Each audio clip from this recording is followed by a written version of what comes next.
Ladies and gentlemen, set 58, lead coefficients and complete the square. Remember, we skipped 56 and 57. So let's just start by reviewing the complete the square problem. You want to have all your x terms to one side. So we only have our x squared on the one side. So we need to move over the 2x. And I'm having a minus because I moved it to the other side. And I have blanks.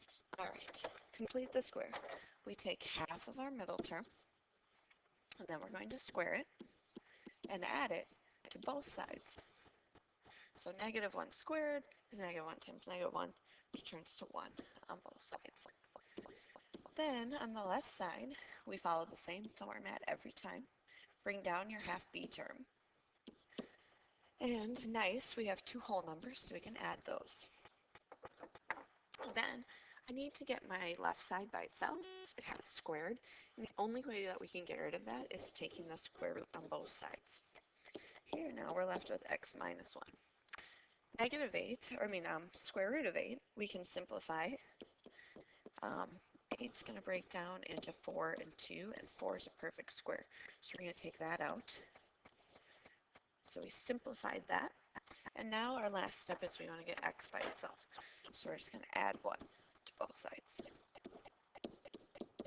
Okay, and the 1 comes first, then your plus minus. And there's just following a basic complete the square. But now we're going to throw in some lead coefficients. So that means coefficients in front of our x squared term.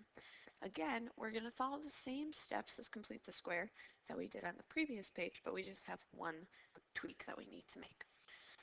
So we're going to start off by moving over my x term. So minus x plus blank equals 5 plus blank. Okay, so we always want to have, when we complete the square, we want to have x squared by itself. So we need to get rid of that 2. So we're going to divide everything by 2.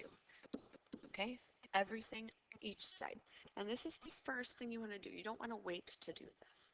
So now we have x squared, not plus, minus 1 half x, we have our blank, equals 5 halves, and our blank. Okay, following our same steps that we've been doing with all our other complete the squares. So we're going to take half of a half. So 1 half times 1 half is going to give us 1/4. Okay, so we have negative 1/4 is our half of our b term, and we square it. So it becomes 1 over 16, because we square the 1 and the 4. 1 over 16. Okay, so now we're going to write it into our new form. We have our x, and we still bring down our half b term. Now 5 halves and 1/16, so I need to make 5 halves into a denominator of 16. So times 8 times 8. So we have 40 over 16 plus 1 over 16. All right, so we've thrown in fractions, but we're still following the same steps. We need to get rid of our squared. We're going to take square root on both sides. Okay, so we get x minus 1/4 equals 41. I don't think that that breaks down by anything. No. Okay, so we have plus minus square root of 41 over, but square root of 16 we can simplify to 4. Last step, we're going to add our 1/4 to the other side. Plus minus square root of 41 over 4. Then I'll take it like that, or you can change it into 1 plus or minus the square root of 41 over 4. Either one of these answers is going to be acceptable.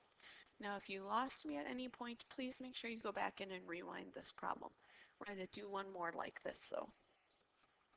Okay, so I see that my x terms are on the same side. I have a leading coefficient, so I'm going to divide everything by 5. So I have x squared minus 1/5 x. I'm going to move over my negative 2/5, so it becomes positive. All right, so let's take half of our b term. So negative 1/5 times 1/2, we get negative 1/10. We need to square it. Remember, you're squaring the top and the bottom. So we get 1 over 100 added to both sides.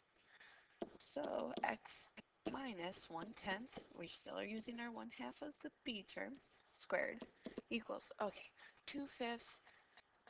We need to take and put that into 100 for a denominator. So I'm going to times by 20 on the top and the bottom. Over 100 plus 1 over 100. All right, so we end up with 41 again over 100. So I need to get my left side by itself by square rooting. Remember, we're going to do it to the top and bottom on the right side also. So I get plus or minus square root of 41 over 10. And we should end up with the same denominator on these all the time. Okay, so I'm going to add 1/10 to the other side, and I'm just going to put it all into 1 right away. But remember, you can leave it as 2 separate fractions. Okay, so hope that you guys watched this and got something out of it. Rewind it, watch it again if you need some extra help. And then just a note, on set 58, skip number 1 and number 9. Those came from set 56 and 57, and those are sets we skipped. So you can go ahead and skip those 2 problems. All right, we'll see you guys later.